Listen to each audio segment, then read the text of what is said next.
नमस्कार दोस्तों, कैसे हैं आप लोग। दोस्तों, आज हम बात करने जा रहे हैं तिरंगा झंडा के बारे में। तिरंगा हमारे लिए बेहद महत्वपूर्ण और गौरव का प्रतीक है। गौरव इसलिए नहीं कि ये देखने में अच्छा लगता है, बल्कि इसलिए कि आज़ाद भारत के लिए हमारे वीरों ने बलिदान दिया है।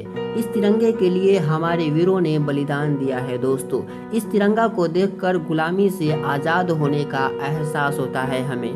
तिरंगा को पहली बार 22 जुलाई 1947 को अपनाया गया था। इसके कुछ दिन बाद 15 अगस्त 1947 को हमारा देश आज़ाद हो गया। लेकिन क्या आप जानते हैं कि इस खूबसूरत तिरंगा को डिजाइन किसने किया था। तिरंगा का डिजाइन करने वाले का नाम पिंगली वेंकैया था। वो आंध्र प्रदेश के रहने वाले थे। उन्होंने तिरंगे में सबसे ऊपर केसरिया रंग का पट्टी बनाया जो साहस का परिचय देती है। वही तिरंगे के बीच में सफ़ेद पट्टी को ऐड किया जो शांति का प्रतीक है, और तिरंगे में सबसे नीचे हरा रंग का पट्टी लगाया। हरा रंग हरियाली को दर्शाता है।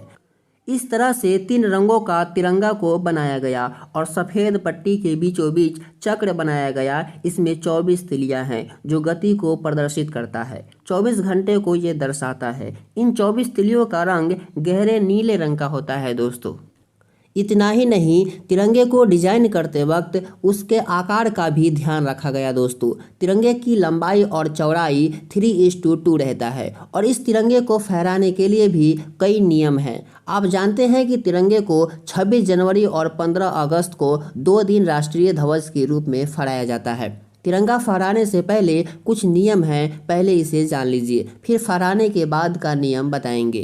तिरंगा फहराने से पहले एक लंबी रस्सी के दोनों छोर पर मजबूती से तिरंगे को बांधा जाता है। इसे ऐसे बांधा जाता है ताकि वो खुलकर जमीन पर गिरे नहीं। जमीन पर तिरंगे का गिरना तिरंगे का अपमान कहलाता है। दोस्तों, आसानी से खुल जाए इसका भी ध्यान रखा जाना चाहिए। तिरंगा को ऊपर ले जाने से पहले उसे लपेटा जाता है। ध्यान रहे, तिरंगे में तीनों पट्टियों में केसरिया रंग ऊपर और हरा रंग नीचे रहना चाहिए, और इसे रस्सी से इस तरह बांधे कि रस्सी खींचते खुल जाए। फिर धीरे धीरे लपेटे गए तिरंगे को ऊपर की ओर ले जाया जाता है। एक बात और, तिरंगे को जिस डंडे के ऊपर बांधा जाता है उस डंडे का आकार तिरंगे के लंबाई के आकार का 10 गुना होना चाहिए। इन सब के बाद झंडा फहराने के लिए रस्सी को धीरे धीरे नीचे की ओर खींचा जाता है। जोर से नहीं खींचना चाहिए। ध्यान रहे, तिरंगा फहराने के बाद झंडे की सलामी दिया जाता है। तिरंगा हमेशा सूर्योदय के बाद ही फहराया जाता है। दोस्तों, अब जान लेते हैं तिरंगा झंडा उतारने का नियम। तिरंगा को उतारने के लिए धीरे धीरे रस्सी को नीचे की ओर खींचा जाता है। ध्यान रहे, जमीन में तिरंगा नहीं सटना चाहिए, वरना तिरंगे का अपमान होगा। तिरंगे को कंधे पर रखकर रस्सी को खोले और फिर उसे केसरिया पट्टी को ऊपर और हरे रंग को नीचे की ओर लपेट दे। ध्यान रहे, तिरंगा को सूर्यास्त से पहले उतार लिया जाना चाहिए। दोस्तों, ये था तिरंगा फहराने का नियम। अब आगे कुछ और नियम जान लीजिए। आपके मन में सवाल आता होगा कि हमारे शहीद जवानों को तिरंगे में लपेटने के बाद उस तिरंगे को क्या किया जाता है। तो बता दें कि शहीदों को अंतिम संस्कार करने के बाद उस तिरंगे को सम्मान के साथ जला दिया जाता है, या फिर तिरंगे में पत्थर को लपेटकर उसे नदी में प्रवाह कर दिया जाता है।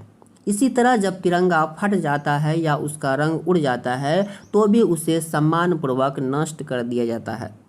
एक बात और, आपने देखा होगा कि तिरंगा किसी भी झंडा से ऊपर रहता है, चाहे धार्मिक झंडा हो या राजनीतिक झंडा, सभी को तिरंगे से नीचे रखा जाता है ताकि हमारे देश के झंडे का अपमान न हो। झंडा हमारा सदा ऊपर रहे। इन सब के अलावा एक चीज़ और, हम झंडा को हमेशा सीधा लगाते हैं। झंडा को झुकाना तिरंगे का अपमान भी है और गैर कानूनी भी। लेकिन 2 तिरंगे एक साथ हो तो आप दोनों को हल्का एक दूसरे के विपरीत दिशा में झुका सकते हैं। लेकिन एक झंडा को झुकाना अपराध भी है और अपमान दोनों। हालांकि हमारे देश में विकट परिस्थिति में कभी कभी तिरंगे को झुकाया भी जाता है। दोस्तों, झंडा तब झुकाया जाता है जब देश संकट में हो, जैसे देश का कोई बड़ा लीडर या बड़ा आदमी का निधन हो गया हो जिससे देश को क्षति हुआ हो और पूरा देश शोक में डूबा हो। तब झंडा को आधा झुकाया जाता है। लेकिन दोस्तों झंडा को उल्टा भी किया जाता है। ये तब होता है जब देश पूरी तरह से संकट में हो, विकट परिस्थिति आ गया हो देश में, तब तिरंगे को उल्टा कर दिया जाता है। हरा रंग ऊपर और केसरिया रंग को नीचे कर दिया जाता है। तो दोस्तों आशा है ये वीडियो आपको ज़रूर पसंद आई होगी। यदि आपने अब तक हमारे चैनल चाणक्य न्यूज को सब्सक्राइब नहीं किया है तो प्लीज़ सब्सक्राइब कर लीजिए। वीडियो देखने के लिए आपका शुक्रिया।